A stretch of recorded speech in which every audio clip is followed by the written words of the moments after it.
A lo largo de esas sesiones, mediante el instrumento del cuaderno de campo, íbamos recogiendo información referente a las 4 funciones ejecutivas que decidimos evaluar con la aplicación de este robot. Y los resultados, en líneas generales, fueron que más del 50% del alumnado, en la mayoría de las sesiones, empleaba o hacía uso de esa serie de funciones ejecutivas. En conclusión, o lo que podemos sacar de este trabajo y de esta investigación es que el robot Vivot podría ser una herramienta potenciadora del uso de las funciones ejecutivas que al alumnado con TEA en las cuales presenta diferentes necesidades. Y yo doy por concluida mi intervención. Espero haberme ajustado al tiempo. Gracias por la excelente intervención. Una pequeña pregunta apenas. ¿Por qué este robot, este Vivot? Y otra pregunta, ¿cuál era a idade dos niños? ¿Es muy pequeños, muy grandes? Perfecto. ¿Por qué utilizamos el robot Vivot? Es porque principalmente es un robot que es muy fácil de utilizar porque utiliza solo 5 comandos, derecha, izquierda, hacia adelante y hacia atrás. Entonces eso para el alumnado con TEA, como son claves visuales que tiene el robot encima, le facilita mucho esa programación. Además también utilizamos como flashcards que ayudaban también a visualizar eso en mayor dimensión, y la edad de los participantes estaba entre los 3 y los 12 años. Y estaban escolarizados aquí en Alicante, concretamente en España.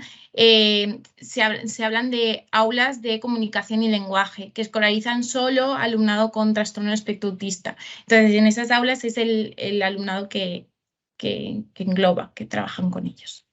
Gracias. Ahora, una pregunta, David Antonio Rosas, por favor.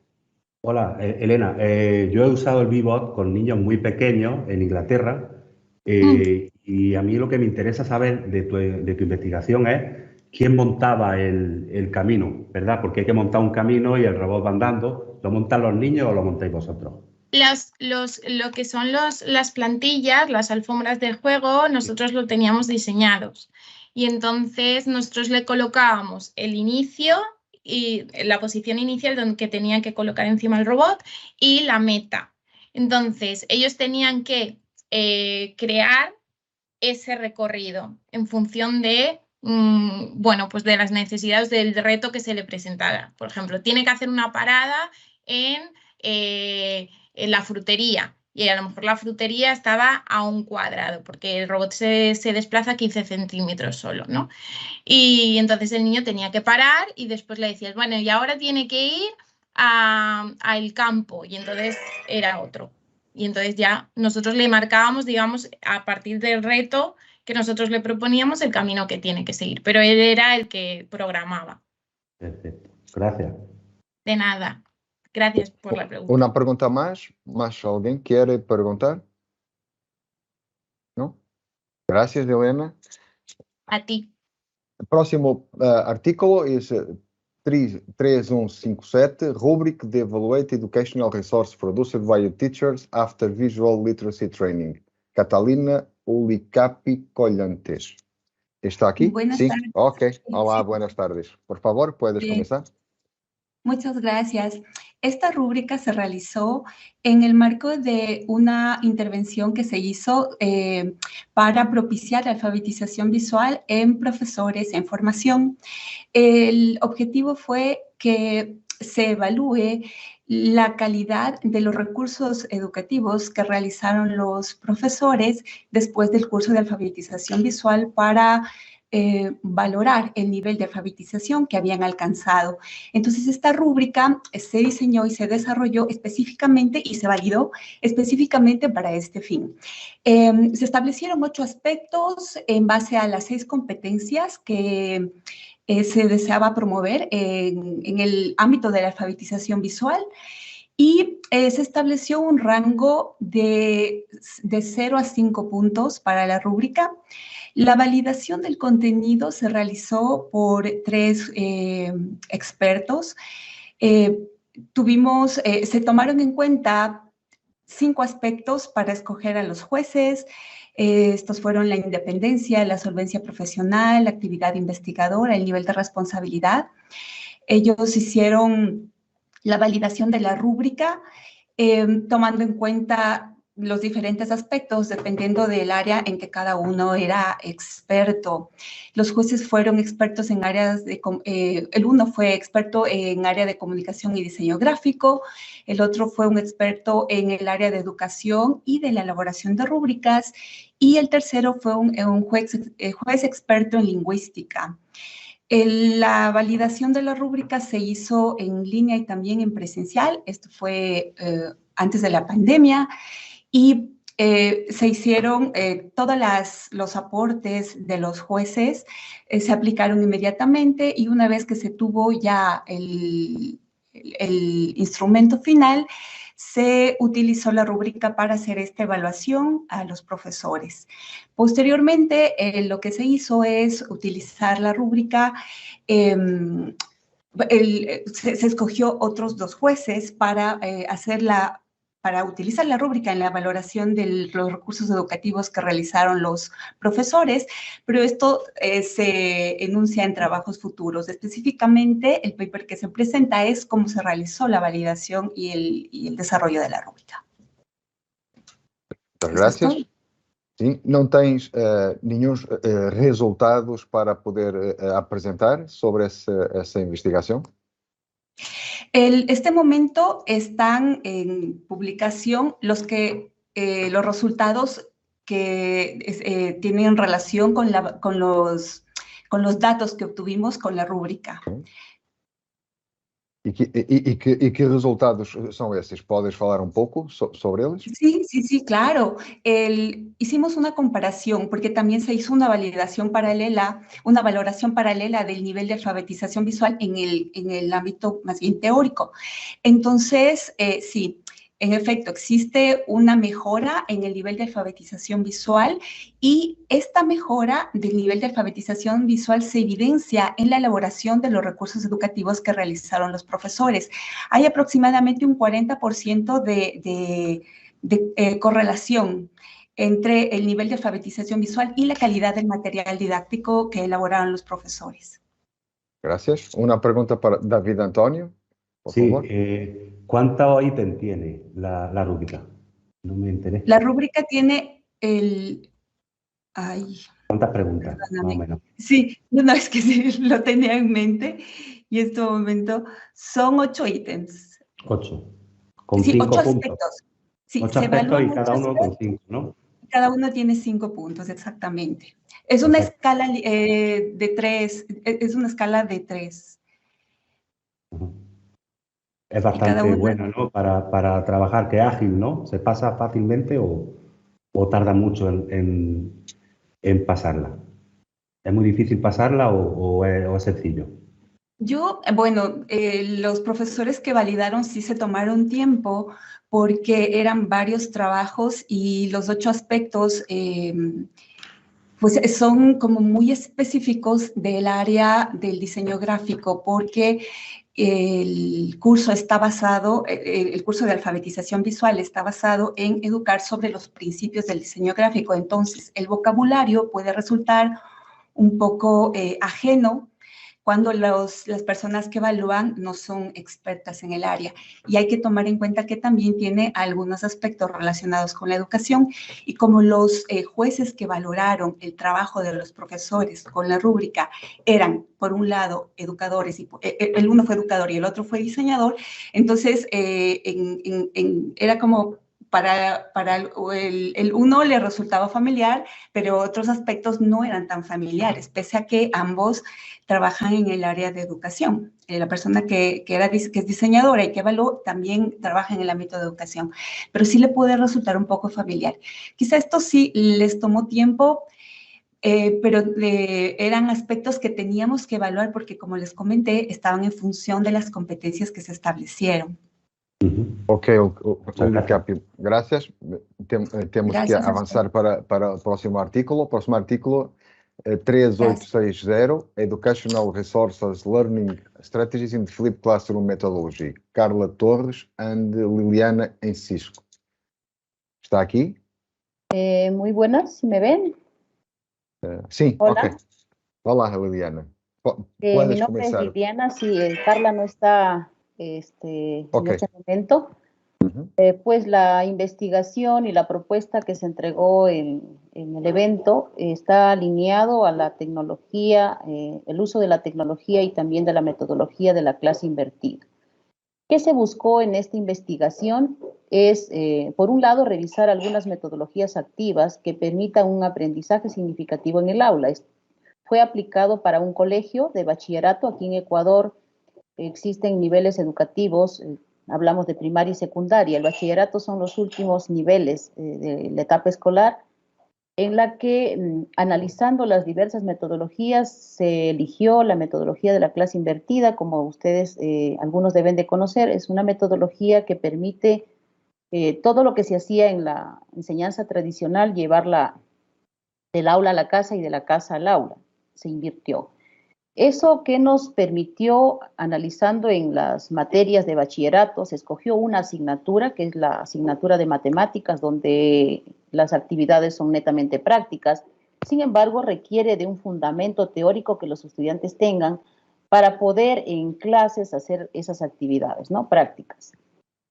Se escogió porque nos permite, de alguna manera, tratar de resumir todos los métodos teóricos en recursos activos. Se crearon algunos videos que permiten que el estudiante lo revise previo a asistir a clases, interactivos también, de forma que ellos puedan evaluar su contenido conforme van avanzando, y en el aula, pues el profesor ya centrarse más en las actividades prácticas. Como les dije, esto fue aplicado para la materia de matemáticas, involucraron 5 paralelos. Se hicieron una evaluación posterior a la aplicación de los recursos educativos. Se vio que había una aceptación bastante alta de parte de los estudiantes, porque de alguna manera tenían al profesor las veces que ellos quisieran. Ustedes saben que los videos lo que nos permite a nosotros es llegar a un nivel donde el estudiante que entiende rápido, pues le da una rebobinada al video, pero los que les es difícil a veces entender un concepto, pues pueden, cuantas veces lo requieran, poderlo volver a revisar. Se reevaluaron también a nivel de profesores, porque los profesores no son los mismos. En los paralelos de un colegio son diferentes profesores. También la aceptación de esta estrategia de incorporación de videos que se hizo en la materia. Pues eso en resumen que les puedo decir. No sé si hay preguntas relacionadas al tema. Sim, uma primeira pergunta é como comparas os resultados com a aplicação da classe invertida com os resultados de uma classe normal?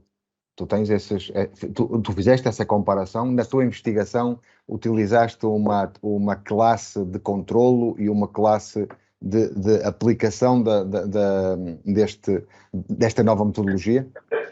Sí, contrastamos. Lo que usted dice, contrastamos. Se aplicaron en 5 paralelos, pero también hay paralelos donde no se hizo la incorporación de video.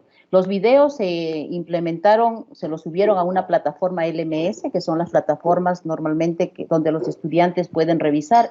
Están vinculados a la plataforma de YouTube, pero vinculados a la plataforma del colegio.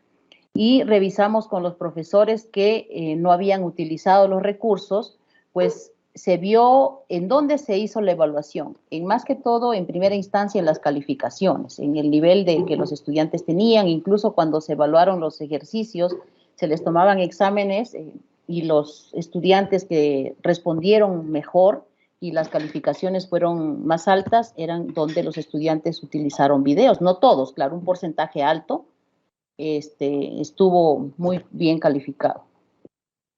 Gracias. ¿Alguna pregunta más? ¿No? Muchas gracias. Próximo artículo es 4429, Scientific Initiation in the Undergraduate Process of Business Administration Students, through TPL Case Study. Ana Gabriela Alejandro Vivanco, Ingrid Weingartner Reis, Maria Isabel Loisa Aguirre, Glenn Eddie Ponce Espinosa and Joan Elizabeth Paladines Benedis. Quem está aqui? Yo, Ingrid. Ah, ok. Gracias. Yeah. Pues buenas tardes. Ya, ok, gracias. Buenas tardes.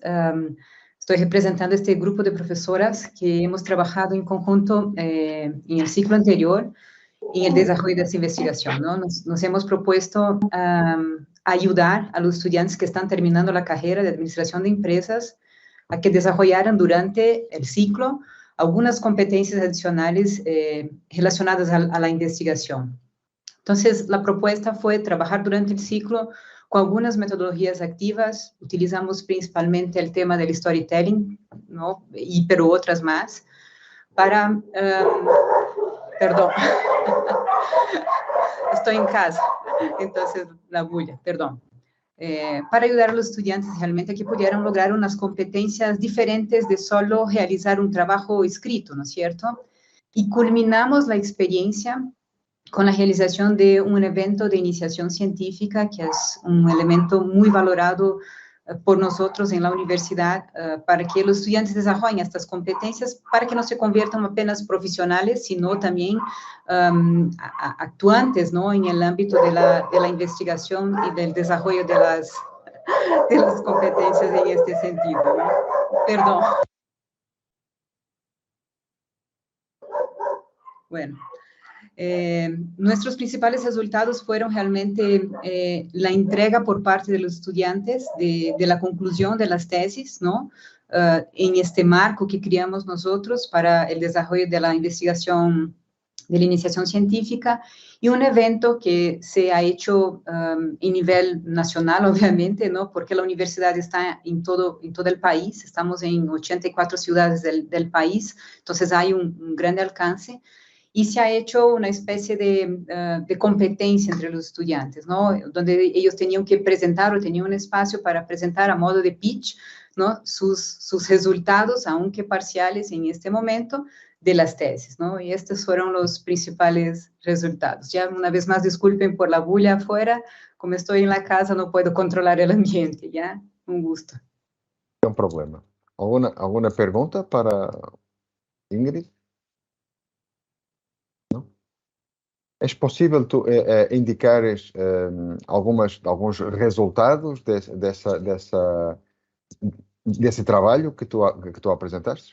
Ya, los principales resultados que hemos logrado fue realmente el evento de iniciación científica. Este para nosotros fue muy importante, muy especial, porque fue un momento que los estudiantes hicieron entonces el compartir, ¿no? Y lo hicimos por medio de una plataforma desarrollada en la universidad que se llama Volcano, que es como si fuera un ambiente inmersivo, ¿no? Casi un metaverso analógico aún, no tan inmersivo, pero ahí vamos, donde las personas todas podían ingresar a este ambiente, ubicar su tesis o su tema y hacer una especie de votación, estaba abierto, ¿no? Y lo otro fue un protomodelo, digo así, porque no lo hemos sacado como un modelo, ¿no? Pero un modelo de seguimiento a los docentes, a los directores de tesis y a los estudiantes, ¿no? Por parte de las 5 profesoras que coordinábamos el tema de práctico, ¿no? De una manera a hacer ahí a tener un acercamiento sobre el desarrollo de las tesis a cada bimestre, ¿no? Eso fue para nosotros bastante fuerte, pero digo, es un protomodelo porque lo tendremos que volver a aplicar en este ciclo para ajustar algunos elementos. Ok, gracias por la excelente presentación. ¿No más? Ok. El próximo artículo es Paper 4949, Improvement in Educational Performance through Variable-Based Flow Predictive Models. David Rosas, Daniel Burgos y Natalia Padillizea. David Rosas. ¿No? Hola, buenas tardes, soy yo. Ah, ok. Bueno, comienzo. Nuestro trabajo es la primera publicación que hacemos de la tesis doctoral que estamos llevando a cabo en Uniraite y trata sobre la teoría Flow, que es una de las más importantes que hay ahora mismo con respecto a la motivación. Y lo que le interesa es saber por qué las personas participan en actividades que no les reportan un beneficio tangible o inmediato. En este sentido, las personas quieren participar en esas actividades básicamente porque ese estado es placentero, se sienten muy concentradas y actúan de una manera intuitiva, y eso le hace que quieran volver a participar y que por lo tanto mejoren en su desempeño, y eso, claro, tiene unas claras repercusiones educativas.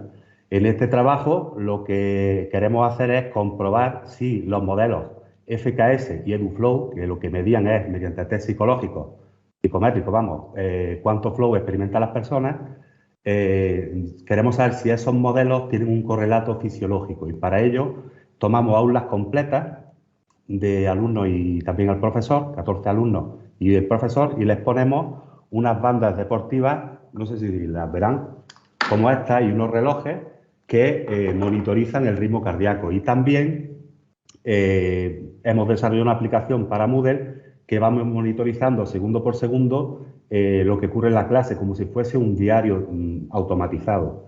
Luego también la investigación, seguimos el marco de la investigación-acción. Llevamos un diseño cuasi experimental con pre-test y post-test, con 2 grupos de control y 2 experimentales, y utilizaríamos métodos mixtos.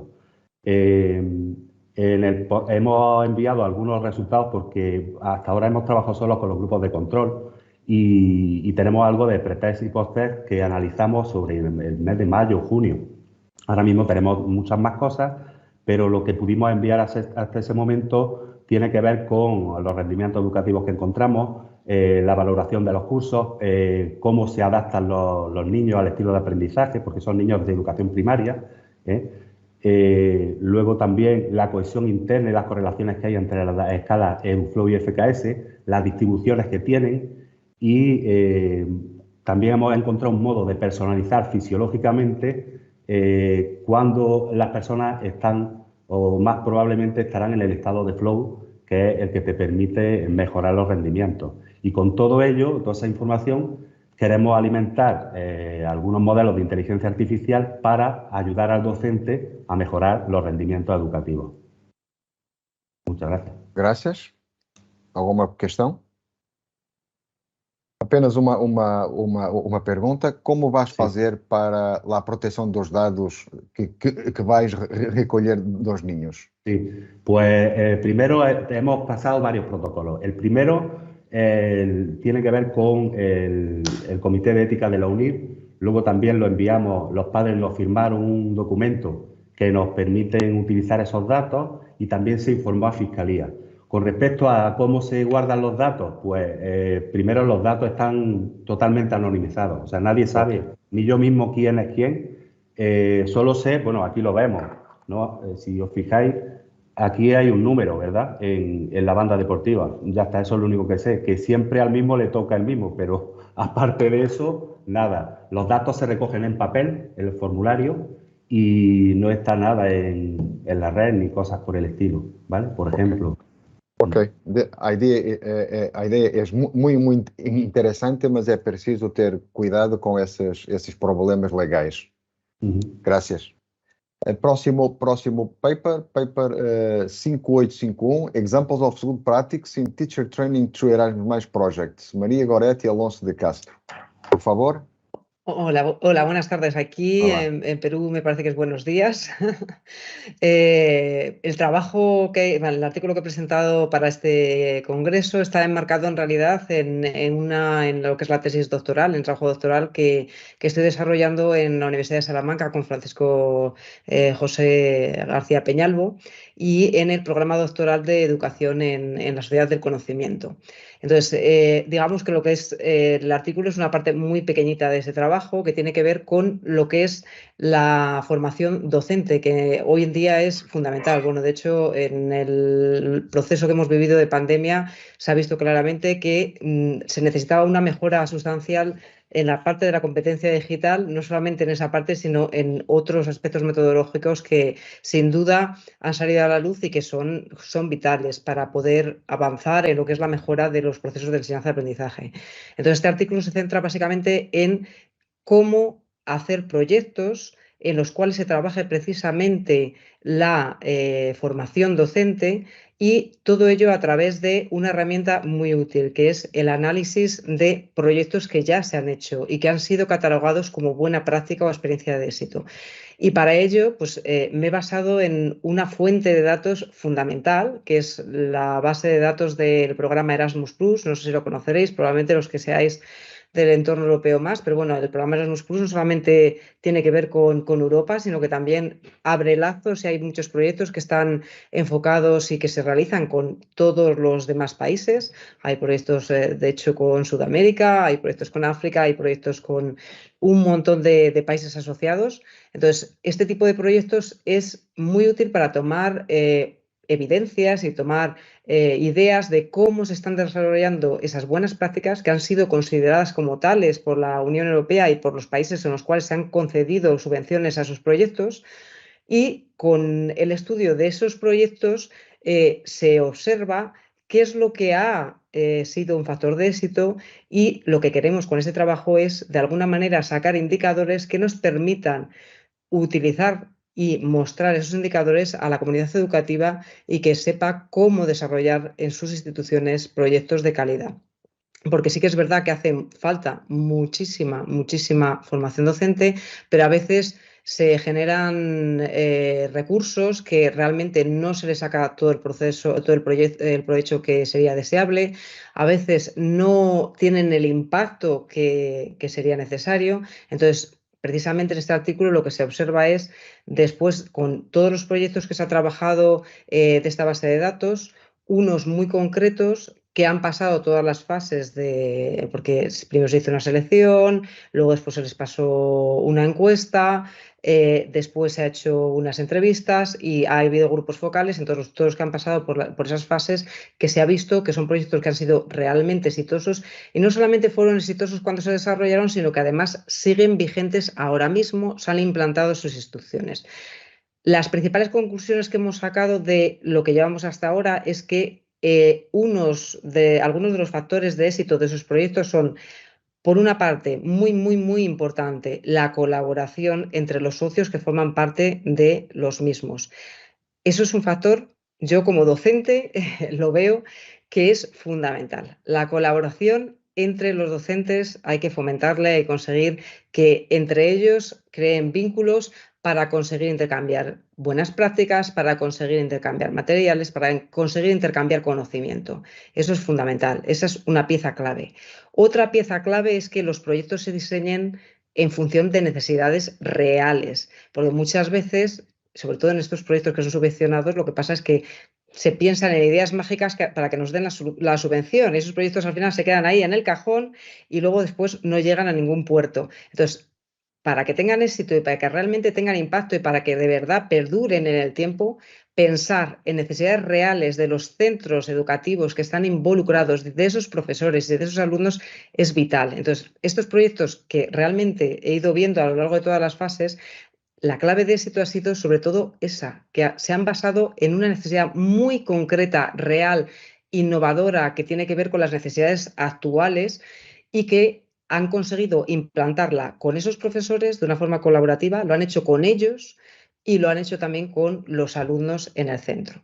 Entonces, esas son unas claves que hasta ahora, desde luego, en todos los proyectos que estamos analizando se cumplen y son factores de éxito. Entonces, tenemos muchos más, digamos, líneas de investigación, y esta es una de las piedras angulares, porque realmente la formación docente es donde está la clave, sin duda, de todo el resto del proceso de enseñanza-aprendizaje para que este tenga éxito.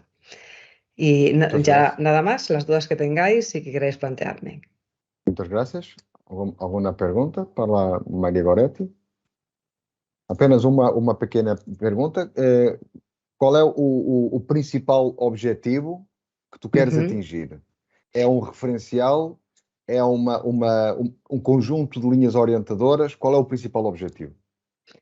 Precisamente se trata de buscar una metodología que permita tener una serie de factores clave a tener en cuenta a la hora de diseñar los proyectos educativos, para que tengan éxito de verdad y tengan impacto en el aula.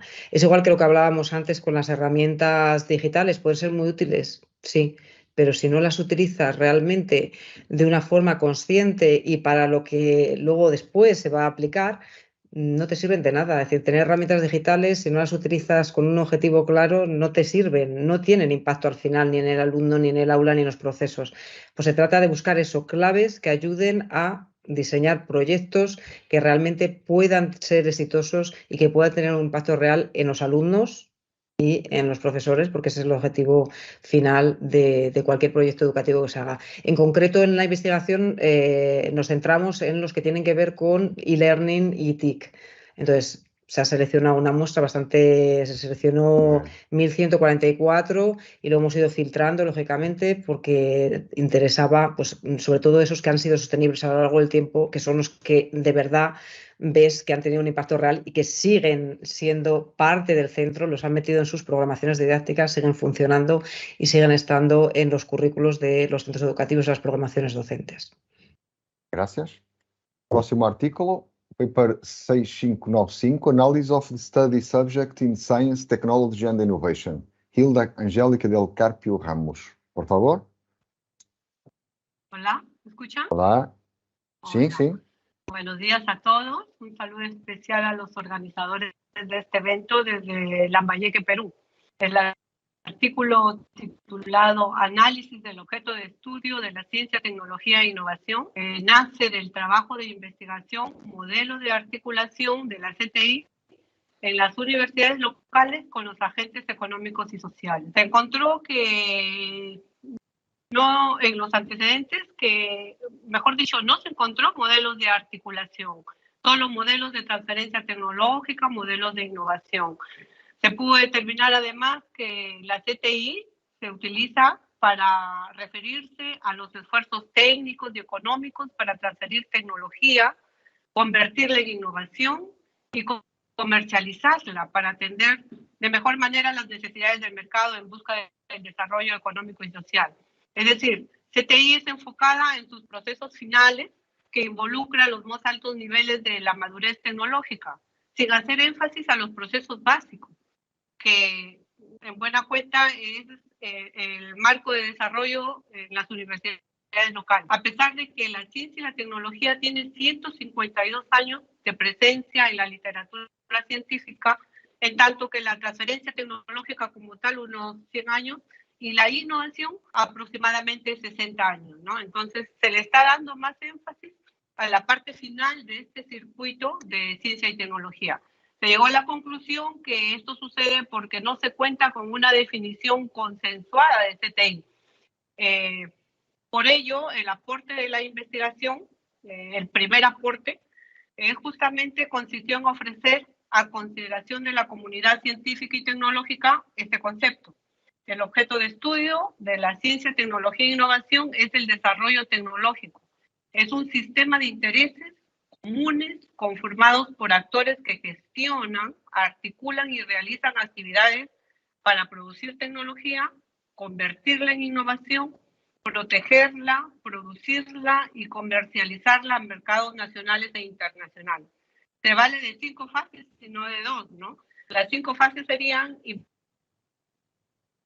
transferencia tecnológica, absorción e implementación de la tecnología, producción y comercialización de la innovación y adquisición de bienes y servicios para la medición del impacto en el mercado, ¿no? Entonces, lo que nosotros estamos proponiendo es que no solamente CTI son las 2 últimas fases que se refiere a transferencia tecnológica e innovación, sino que para poder llegar a ellos también comprende la investigación y desarrollo, ¿no? Y para ello hay que fortalecerla, de lo contrario no vamos a poder ofertar tecnología.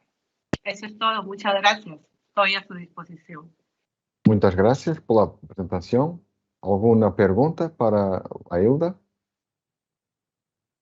Uma pergunta pequena. Tens alguns resultados já prontos que possas mostrar ou que possas indicar? Alguns resultados da tua investigação?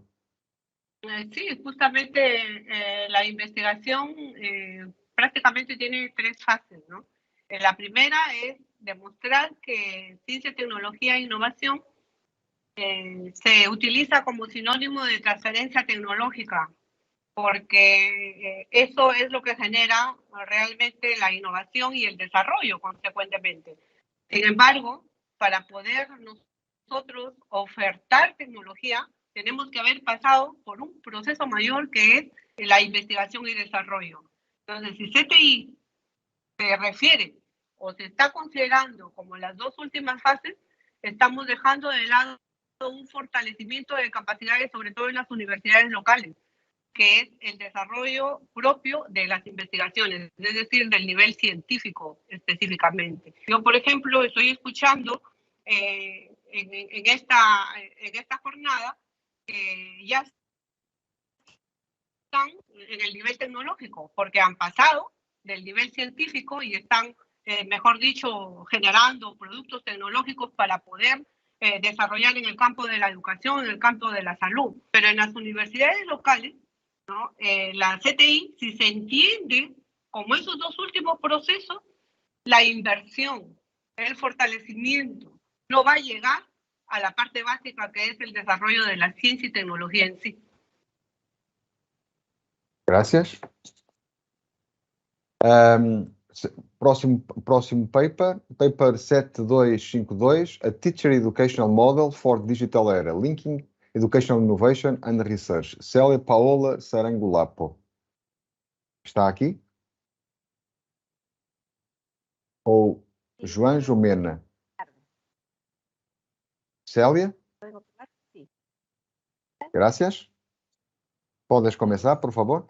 Gracias por la oportunidad que me permiten para presentar esta ponencia y que se la obtuvo en el marco de la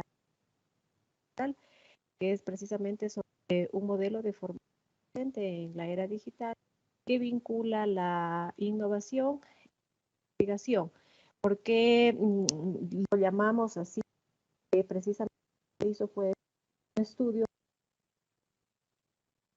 universitarios sobre sus competencias digitales y cómo éstas serán aplicadas en el contexto de uso que se llevó a cabo en la universidad sobre la innovación educativa basada en evidencia.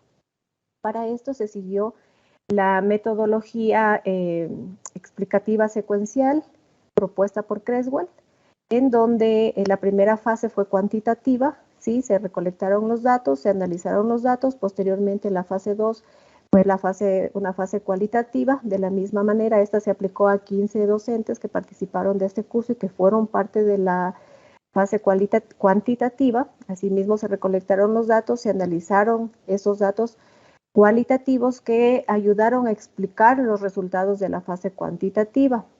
Los instrumentos que se utilizaron aquí fueron el cuestionario, así como también la entrevista y la rejilla de observación sobre las tareas de estos docentes que participaron del curso de innovación educativa basada en la evidencia. Como les decía, pues lo que se pretendía con esto pues era verificar, determinar cuál era la relación que hay entre estas competencias digitales de información muy importante para los docentes y para el ciudadano en general en la aplicación de este modelo, de esta nueva metodología de desempeño docente, digámoslo así, porque lo que persigue esta metodología de innovación educativa docente es el que los profesores, de innovación educativa basada en la evidencia, es que los docentes pues podamos llevar a la práctica el uso de estas evidencias, de buenas prácticas disponibles en la red, y el cómo a través de estas competencias nosotros podemos buscar esta información, podemos procesarla, analizarla y transformarla en un nuevo conocimiento. De los resultados, bueno, en que esto fue en sí el propósito de esta investigación, pero claro, lo que nosotros elaboramos también aquí, o lo que se elaboró aquí en el marco de esta investigación, pues fue una escala de competencia digital de información, y lo que se hizo aquí fue determinar su fiabilidad y su validez de constructo de esta escala. Como resultado, pues tuvimos que se logró comprobar la fiabilidad. Las dimensiones fueron 4 dimensiones, ¿sí? La escala de Likert que se utilizó fueron 5 niveles de la escala de Likert. Entre los resultados se obtuvo que los docentes están en un nivel intermedio, digamos, ellos sin embargo, se tiene que seguir potenciando, o sea, tienen estas competencias, pero se tiene que seguir potenciando, fortaleciendo estas competencias digitales de información. En cuanto a también se hizo la verificación de este modelo de innovación educativa y también se llegó a comprobar, este modelo comprende 6 pasos, ¿sí? Desde la propuesta mismo, la delimitación de la innovación, hasta llegar a la publicación y difusión. Empezamos por la delimitación de la innovación, luego la búsqueda de las evidencias, luego la formulación de la innovación, la aplicación y evaluación y la publicación y difusión de la innovación. Por lo que también los resultados pues señalaron que se requiere que el docente cumpla estos 6 pasos, ¿sí? De manera secuencial para poder llegar a la difusión. Y es importante también destacar en los resultados que aquellos profesores que mayormente cumplían con alcanzar este modelo son aquellos que tenían un nivel de maestría o de doctorado. Además, que comprendían o tenían estas habilidades de búsqueda de información mayormente. También se comprobó que en docentes jóvenes con innovadores que les gusta estar en contacto constantemente con los estudiantes a través del Internet, son otras de las variables que también resultaron importantes y que influyen en el desarrollo de la competencia digital. Entonces, ya con esto que yo les estoy comentando, pues el modelo que se propone justamente es un modelo de formación al profesorado que vincule esta parte de las competencias digitales de información con cada uno de los pasos del modelo de innovación educativa basada en evidencia, porque en cada uno de esos pasos pues se requiere precisamente el desarrollo de estas competencias, ¿sí? Además de las de investigación. Y este modelo pues comprende algunos elementos. De entrada tenemos el componente filosófico que se propone que como un nuevo paradigma de actuación profesional del docente en la educación y que obviamente lo que se quiere es que los docentes renueven sus prácticas profesionales, sí, que cada vez busquen el innovar y que claro tengan como base la investigación. Recordemos que nosotros nos manejamos, hay algunos docentes que nos dedicamos más a la investigación, otros docentes que hacemos más innovación, pero la idea de esto es que se vinculen estas dos partes, o sea que yo innovo con base en la investigación y para ello pues es importante las competencias de información. También otro elemento del modelo es el componente teórico que busca precisamente aprovechar la evidencia de la investigación o lo que ya está publicado como ejercicios de buenas prácticas y que yo puedo utilizarlo como una evidencia que mejora mi práctica y luego lo que yo produzco pues pueda generarse como una nueva evidencia a sí mismo para los demás profesores. También el componente operativo que está diseñado para que las instituciones educativas encuentren oportunidades de innovación interna, para que a partir de la comprensión de su realidad, pues los docentes de manera individual o de forma colaborativa apliquen esos conocimientos y se puedan proponer soluciones innovadoras. Aquí hay que resaltar pues que es en este caso el profesor el centro, es decir, en este modelo pues que podría, tanto si es que se va a aplicar como para la formación del profesor o también podría el profesor utilizar este modelo dentro de su práctica educativa con los estudiantes. Eso nada más de mi parte, muchas gracias. Muchas gracias, buen trabajo. ¿Alguna pregunta? Já estamos a ficar com um pouquinho de tempo para todos os artículos. Vou passar para o próximo artículo, paper 7535, University Teachers Assessment of Virtual Education Quality, César Spaico del Castillo. Por favor. Buenas tardes con todos, buenas noches, no sé en el caso para los que están en Europa. En principio, agradecer el poder compartir esto. Yo tengo este foro como una especie de sesión de charla de colegas. Entonces vamos a tratar de compartir más o menos cuál fue la motivación que nos llevó a hacer el presente trabajo. Sabemos pues que todas las universidades a nivel mundial tuvieron que apresuradamente tomar decisiones que salvaran el año escolar o el semestre, en fin, y recurrir a elementos tecnológicos. Ello llevó a que aquellas universidades que no estaban debidamente preparadas, o por lo menos parcialmente preparadas, tuvieran que someter a su plana docente a una sobreoferta de capacitación, que en algunos casos llegaba pues a un franco agobio, ¿no? Porque los plazos de aprendizaje eran muy cortos y teníamos, en el caso de nuestra universidad, ya el semestre encima y teníamos que cubrir y cumplir con los estudiantes. Y bueno, las clases virtuales contribuyeron a solucionar este problema. Dicho sea de paso, en el Perú, en Sudamérica, yo les estoy hablando desde la ciudad de Arequipa, en el Perú. El Perú en general fue uno de los países que tuvo uno de los confinamientos más severos, creo yo, a nivel mundial. Las personas apenas si podían salir de casa y entonces todo esto contribuyó a que aquellos estudiantes que radicaban en otros departamentos, como Tacna, como Cusco, como Moquegua, Puno, en fin, no pudieran desplazarse, pero la ventaja de la virtualidad nos ayudó a poder sobrellevar este inconveniente geográfico.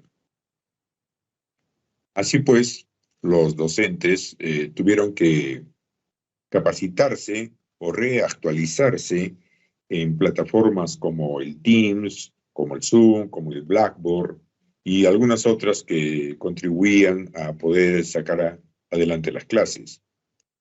De esa manera nosotros quisimos evaluar cuáles eran las percepciones de los docentes de nuestra universidad, en este caso la Universidad Católica de Santa María, respecto a la virtualidad en la enseñanza universitaria. Para ello, se evaluaron 4 dimensiones. El aspecto académico, lo que eran materiales y conectividad, es decir, el uso de computadoras, el Internet, cómo iba este tema. Luego, la participación de los docentes en las clases y cómo realizaban los procesos de evaluación de los estudiantes. Y un cuarto tema muy importante que también lo quisimos involucrar era el tema de la investigación y de la responsabilidad social universitaria. Queremos decirles que la población docente en la universidad, en el pregrado, que es en donde se realizó el estudio, está constituida por más o menos cerca de 800, son en realidad 788 docentes. Se remitieron a los correos electrónicos institucionales unas encuestas ya previamente validadas y se obtuvo poco más de 340 respuestas de retorno. Para poder medir la satisfacción, se estableció un rango de 3.0 como límite inferior y de 3.8 como una meta a alcanzar. El puntaje obtenido fue medianamente satisfactorio porque obtuvimos 3.45 por arriba de la media, con un rango que varió entre 3.11 como valor mínimo, que lo obtuvo investigación y responsabilidad social, y se logró hasta 3.96 para lo que era justamente materiales y conectividad, computadoras, internet, en fin, ¿no es cierto? También debemos resaltar que en el área de ciencias de la salud apenas se alcanzó 2.93, o sea, menos que el mínimo, en lo que es investigación y responsabilidad social. Esto tiene una explicación bastante lógica. En otras áreas, como derecho, contabilidad, uno puede recibir las clases y hacer ejercicios, en fin. Pero en las ciencias de la salud, uno necesita interactuar con otras personas. Como parte de la propia formación, los estudiantes tienen que ir a hospitales, tienen que ir a centros de salud, obviamente guiados por los docentes, y esto no era posible por las condiciones de confinamiento. Y por otro lado, desde el punto de vista de su formación humanista, el estudiante participa muy activamente en campañas de salud con los propios docentes como mentores, llevando salud, si cabe la frase, a poblaciones más o menos vulnerables, ¿no? De escasos recursos. Pero esto tampoco era posible. Es por ello que este factor de responsabilidad social se vio seriamente afectado y calificado con un puntaje mínimo, justamente por la imposibilidad de realizar campañas de salud. Era lo que quería compartir con ustedes. No sé si hubiera alguna pregunta. Muchas gracias. Gracias por la presentación. ¿Alguna pregunta? ¿No? ¿Ese modelo ya está aplicado? ¿Ya está a funcionar o ainda no? No, sí, el modelo funciona. Previamente fue validado, el modelo funciona. Y es más, lo que queremos ver es luego realizar un próximo estudio para ver qué tanto se ha modificado en los últimos 6 meses esta percepción. ¿Sí? Ok, gracias. Porque actualmente en la universidad, dicho sea de paso, se está yendo hacia la modalidad híbrida, es decir, presencial y virtual. Gracias.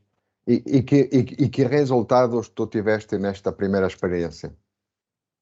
Bueno, nosotros tenemos una evaluación general de esta primera experiencia, una evaluación general satisfactoria, ¿no? Okay. Entonces, obviamente hay algunos temas que mejorar, pero creo que estamos regresando a la presencialidad. Evidentemente van a modificarse algunas valoraciones. Gracias. Próximo artículo, 9220, Research Hotbeds for Teachers using Active Learning Methodology Educational Tool to Generate Research Culture at the Universidad Hispanoamericana of Costa Rica. Cintia López Valério. Hola. Hola. Un gusto saludarles desde Costa Rica. Gracias. ¿Puedes comenzar, por favor? Claro. Muchas gracias a todos. Mi artículo básicamente lo que reúne es una experiencia que hemos desarrollado con los semilleros de investigación para profesores, facilitando con ello la inserción en la investigación. Y la particularidad que tiene el modelo es que utilizamos herramientas activas como tipo de metodología para que estos profesores a través de esa interacción puedan lograr interiorizar todas las facetas de la investigación y al final defender esa investigación ante un comité evaluador. Algunos de los resultados que obtuvimos en 2 jornadas que hicimos con profesores de todas las carreras, no solo de ingeniería informática, sino de publicidad, de administración, de ingeniería industrial, logramos no solo que pudieran llegar a concluir con su trabajo final, sino que presentaran 4 de ellos póster que fueron indexados en una revista que indexan Cielo y uno de ellos en una revista que indexan IEEE. El objetivo de esta metodología es que los profesores puedan hacer cultura investigativa en la Universidad Hispanoamericana como una herramienta de aprendizaje y una herramienta de evolución e innovación para que puedan lograr a través de eso incrementar el conocimiento y, por supuesto, desarrollar todas las temáticas en las líneas de investigación que la universidad tiene. Muchísimas gracias. De nada. Muy curto y preciso tu presentación. Pensando en el tiempo, ¿verdad? ¿Tu investigación tiene resultados, no tiene resultados? Sí, claro. Hicimos ¿Puedes hablar un poquito sobre eso? Sí, claro. Los primeros resultados abarcamos 6 carreras de la universidad, de las 12, 15 posibles, y cubrimos una población de 15 profesores. Esto significa que el objetivo del modelo es no solo que los profesores, todos los profesores, porque hicimos una apertura, ¿verdad? Hicimos una invitación para que todos los que pudieran inscribirse lo hicieran.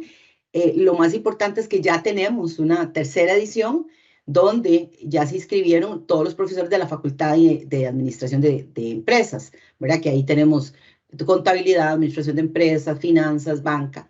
Y entonces, una de las características que quiero mencionar del modelo, que realmente es donde más aporte tiene, es que el modelo se puede utilizar en todas las carreras. O sea, de verdad se crea una cultura investigativa en la universidad que no solo sirva para que las carreras tengan una base metodológica, sino también que el enfoque que estamos haciendo es el enfoque de investigación-acción, con un enfoque cualitativo, porque eso les ayuda a los profesores a evaluar su entorno, y en ese entorno que ellos están funcionando en sus diferentes temáticas, no solo desarrollan esas habilidades, sino que también a través de las herramientas activas les estamos capacitando en herramientas activas. Entonces aprenden investigación, pero también conllevan a que las herramientas activas como gamificación, enfoque orientado a casos, enfoque a proyectos, resolución de problemas, y por ejemplo todo lo que es la parte de aula invertida, todas esas herramientas también las aprendan y por supuesto que las lleven a sus clases. Gracias. Muy Para bien. servir. Bom trabalho. Próximo Muchas gracias. artículo é paper 9484, Dual Training, a Key to Create Shared Value. Matías Escabini. ¿Está aquí? Sí, acá estoy. Ah, ok. Estamos. Muy buenas tardes. Gracias. Muchas gracias Buenas tardes. por este espacio para compartir mi investigación que está en proceso y que busca explorar y escribir los efectos que tiene la aplicación del modelo de formación dual alemán como una estrategia empresarial en la creación de valor compartido entre las empresas, las instituciones de educación superior y los estudiantes. A través de una metodología cualitativa de tipo fenomenológica, apoyado en entrevistas semi-estructuradas, se está recogiendo evidencias del impacto que tiene el modelo dual para la creación de valor compartido para estos tres actores. Este estudio brindará los primeros alcances sobre la formación dual como mecanismo para la creación de valor compartido a través de su impacto en el cierre de las brechas que existen entre lo que las empresas necesitan para sus perfiles laborales de manera idónea para cubrir sus vacantes, lo que las instituciones de educación superior forman desde el punto de vista académico y para los estudiantes o egresados de estos programas y cómo impactan su inserción laboral en el mercado laboral juvenil. Para estudiar el impacto de la formación dual en la creación de valor compartido, se van a medir dos variables. La primera de ellas es el vínculo entre el sector educación y el sector empleo, que de acuerdo a sus autores se define como el equilibrio en el poder de toma de decisiones en la cadena de valor curricular que consta de tres etapas. La etapa de diseño, la de implementación y la de retroalimentación curricular de los programas de estudio. Para poder recoger la información para medir esta variable voy a utilizar el instrumento que desarrollaron los mismos autores y que ha sido aplicado en varios países de Latinoamérica y el mundo. Y la segunda variable que voy a medir es la empleabilidad juvenil y esa información la voy a obtener de los institutos de estadística de los distintos países que son parte de este estudio en Latinoamérica, que son El Salvador, Ecuador, Colombia y Perú. Ambas variables van a tener un grupo de control para poder comparar y evidenciar si hay o no impacto entre un programa de formación dual alemán y un programa que sea regular o no dual en las instituciones que son parte y en los países que son parte de este estudio. Eso es. Muchas gracias. Gracias por la presentación. ¿Tienes resultados que puedas partilhar con nosotros? No, estoy en el proceso ahora de levantar la información, entrevistando precisamente a cada uno de los actores en los distintos países. Así que espero tener dentro del próximo mes los primeros resultados. ¿En qué países tú quieres hacer este experimento? Va a ser en El Salvador, en Ecuador, Colombia y Perú. Ok, gracias. ¿Quieres importar un modelo alemán para América Latina? ¿Sí? En realidad, los países están implementando este modelo dual alemán, pero cuesta mucho que realmente se pueda ampliar al sistema educativo en general. Entonces hay iniciativas que son muy aisladas, hay muchas barreras de entrada, y lo que buscamos con este estudio es precisamente ver si es que hay evidencia suficiente para que pueda ayudar tanto a los estados, a las empresas, a las instituciones de educación, a poder ampliar la cobertura de la formación dual, que creo que realmente es una herramienta que permite reducir las brechas entre lo que se requiere y lo que se forma, y generar una oferta pertinente a las necesidades de las personas y de las empresas, y esperamos que los resultados puedan precisamente validar esta hipótesis. Um dos problemas que eu acho neste tipo de trabalho é que é necessário incluir uma variável muito importante, que é o problema cultural. Porque tu podes implementar isso na Alemanha, mas poderás ter muita dificuldade em implementar esse modelo em outros países que têm uma cultura diferente. E penso que esta variável deves ter em conta no teu modelo quando o desenvolveres, correto? Sí, sí, correcto. Es una de las variables que vamos a incorporar. Ok, Muchas gracias. Gracias. Gracias por la sugerencia. Próximo artículo 9787. The escape room as a teaching tool in the University Virtual Classroom, Perceptions and Learning Results. Marta Magdan Díaz. ¿Sí? Sí, buenas tardes, buenas noches desde España. Es un placer participar en esta sesión. Y el título de nuestro trabajo es el Escape Room como una herramienta didáctica en el aula virtual universitaria. El objetivo general de esta investigación era determinar si el uso de los escape room mejora el rendimiento y las competencias académicas de los estudiantes de posgrado. Para ello nos planteamos dos preguntas de investigación, dos interrogantes. La primera era si el uso de estas salas afectaba al rendimiento y aprendizaje de los estudiantes, y la segunda, si estos estudiantes percibían que el uso de esta herramienta en las clases pues mejoraban sus habilidades. Este experimento lo realizamos dentro de la asignatura de Entorno Económico Internacional del Máster de Dirección de Comercio Exterior e Internacionalización de la empresa de la Universidad Internacional de La Rioja, y se aprovechó la popularidad de una serie de televisión, tanto en la televisión española como en la televisión internacional, para crear y diseñar posteriormente ese escape room. Nos basamos precisamente en el Ministerio del Tiempo, en esta serie, para crear nosotros un escape que se llamaba el Ministerio del Tiempo Salva el Bretton Woods. El gran reto que nos supuso a la hora de diseñar este escape era doble. Por un lado, la planificación y la preparación, sobre todo del guión, pues requirió bastante tiempo, sobre todo para idear y conectar todos los desafíos y pruebas que queríamos involucrar al alumnado. Y además crear aquellos acertijos que de alguna manera abordaran adecuadamente los objetivos de aprendizaje del tema elegido, que era un tema precisamente expuesto en el temario que se daba en clase. Esto supuso un esfuerzo de crear unas 63 diapositivas y 2 vídeos, y las sesiones las realizamos, estas sesiones experimentales, al finalizar precisamente el primer semestre del curso 21 y 22. ¿Qué herramientas utilizamos? Bueno, pues utilizamos Canvas, que es donde nosotros impartimos nuestras clases, el Adobe Connect, que es el aula virtual que tenemos para contactar con nuestros alumnos, y el Escape Room lo diseñamos en una herramienta Geniali, que utilizamos la versión gratuita, que fue donde fuimos implementando esas salas de escape, y después utilizamos el Google Forms para crear un cuestionario vinculado a ese Escape Room, que nos permitía también evaluar las percepciones de los alumnos. Finalmente, utilizamos un Quizy, una plataforma para desarrollar una prueba de control de aprendizaje y medir realmente si, una vez usado esta herramienta, pues el rendimiento académico había cambiado o no. Pues bien, la realización de este Escape Room tenía para los alumnos una recompensa, que era saber 2 preguntas del examen final. Pues bien, ¿cuáles han sido los resultados que hemos obtenido? Pues en cuanto a la primera pregunta de investigación, que era si el uso de los escape room influía en el rendimiento de aprendizaje de los estudiantes, el resultado es que las salas, este uso influye positivamente en el rendimiento de los estudiantes. Y en relación a la segunda cuestión, es cierto que fomentó su participación e interacción, e incluso aumentó su motivación y facilitó que su aprendizaje fuera de una manera amena y divertida. Concluyendo, en definitiva, los resultados obtenidos muestran que el Escape Room impacta positivamente en las percepciones y resultados y aprendizaje de estos alumnos. Muchísimas gracias y quedo a disposición para cualquier cuestión que se quiera plantear. Muchas gracias por la presentación. Una pequena questão. ¿Qué actividades haces con los alumnos en Escape Room?